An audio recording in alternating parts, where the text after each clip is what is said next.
Bukas na bukas si Daniel Matsunaga sa posibilidad na magkaroon sila ng relasyon ng kanyang kasama sa celebrity talent search na I Can Do That na si RC Munoz. Ayon kay Daniel, bagamat focus siya sa kanyang karir ngayon, ngunit bukas na bukas umano ang kanyang puso na magmahal muli. Pabiro pang sinabi nito na marami ang naglilink sa kanila ni RC kung kaya't nagtanong ito ng bagay ba kami? Samantala, umaasa naman si Daniel na magkaroon ng opportunity na magkasama sila ni RC sa isang soap opera para lalo pa sila magkakilanlan ng mabuti.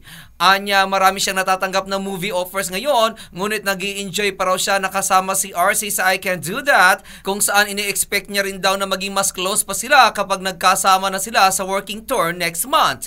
Ngunit hindi naman umano niya minamadali ang lahat at ipinauubaya umano niya sa Panginoon, ngunit talagang maganda umano si RC kung saan smart at napakabait din ito. At yan aking balita. Ako naman si RH43 Rocky, ang inyong kaliga sa mundo ng showbiz. Showbiz for more, like and share this page for more.